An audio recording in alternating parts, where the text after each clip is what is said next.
So far, we've encountered a man who woke up as a bug, apocalyptic visions of blood and beasts, and a woman whose mind is going a mile a minute while she zones out staring at the wall. There's no doubt about it. The modernists got weird with writing in some interesting ways. But beyond the weirdness, or maybe because of the weirdness, their key themes of disillusionment and fragmentation still resonate with us today. The final writing task in this course will involve connecting modernist themes to contemporary life, and our mission today will help prepare us for that task. We'll continue to develop personal opinions on modernist themes and also explore how to use textual evidence in different ways as we express those opinions. Let's get into it.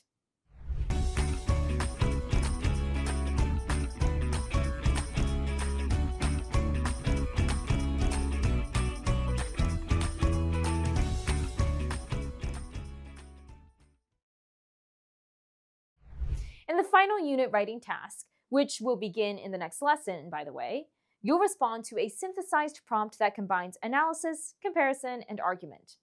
That means you're not just interpreting literature, you're also connecting with it as a basis for expressing your own opinions about challenges facing the world. To help develop those opinions, consider these 3 example claims we'll work with today. Think about where you stand on each statement. Social media causes fragmentation and disconnection. Disillusionment can lead to personal growth. And opportunities for creative expression aren't enough to address societal fragmentation. Which of those claims resonate with you, and which might you disagree with? Personally, I agree with these first 2 claims, but I'm not sure yet about this last one. I think creative outlets can solve a lot of problems, so I might disagree with that. So how about you? For each claim, decide if you agree, disagree, or aren't sure yet. Then write a few notes explaining your thoughts.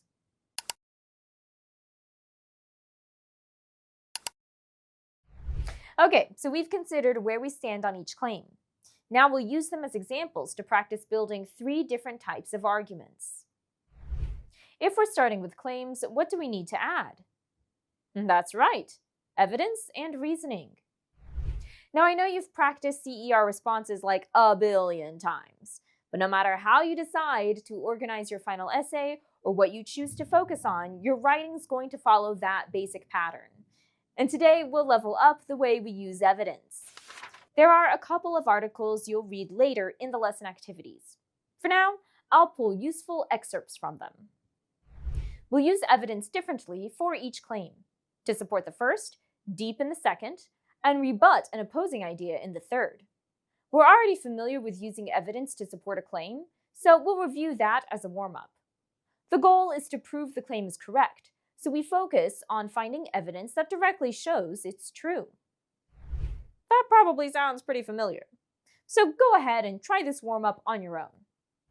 We'll start with the claim that social media causes fragmentation and disconnection.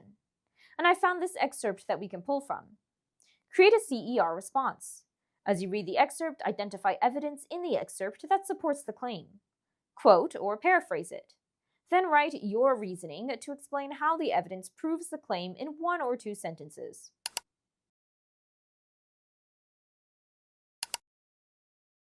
Your answer might look something like this. After the claim, I paraphrased the evidence.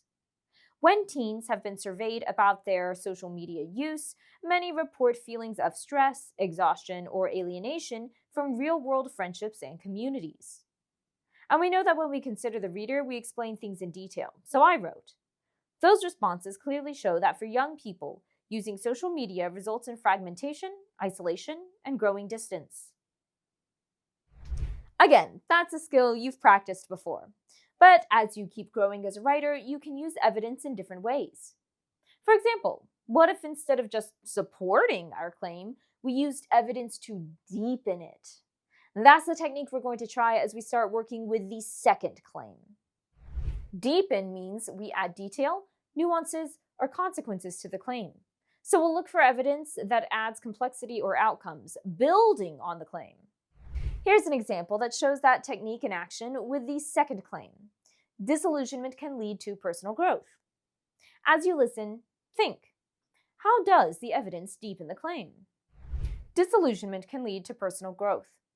Although disappointment with society is on the rise, young people are using those negative emotions to spur positive change, as they increasingly find and create their own spaces to connect, such as book clubs, crafting circles, and tabletop role-playing games. Importantly, these activities don't just benefit individual teens, they create community, which means even more opportunities for others to join and resist the harmful impacts of disillusionment. Consider, how does the evidence deepen the claim? What new information or ideas does it add?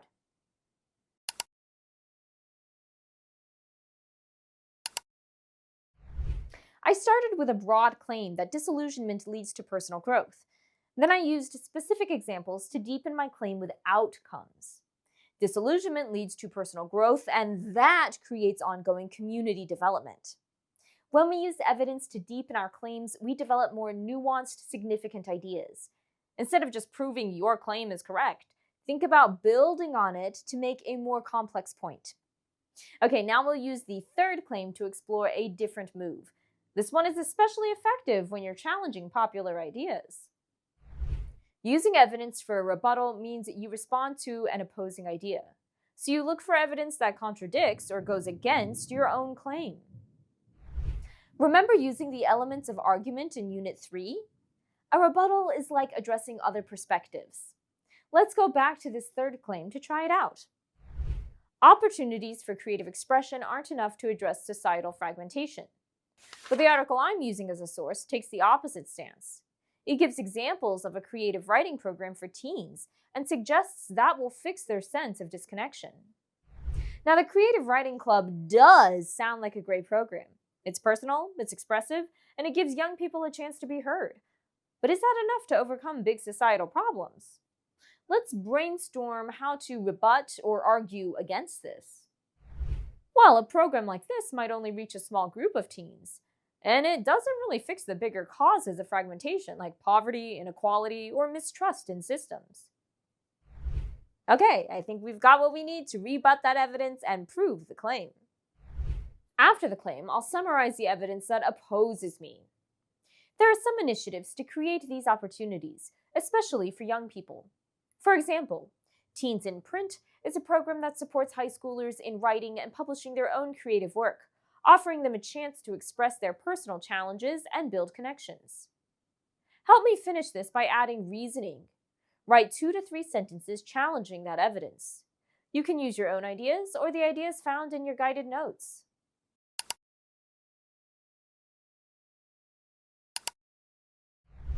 A strong rebuttal will clearly explain why creative opportunities aren't enough to reverse fragmentation.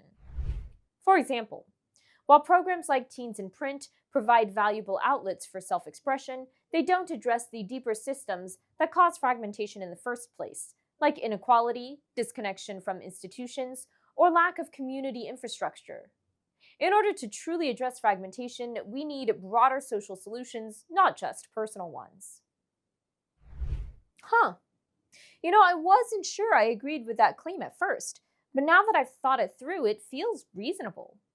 And that's another benefit of using evidence in different ways. It can help us form more thoughtful, grounded opinions. In the lesson activities, you'll read the same articles I used and practice approaching evidence in different ways. You'll also keep developing your opinions, so you're ready to plan your final writing task next time. Hey, hey.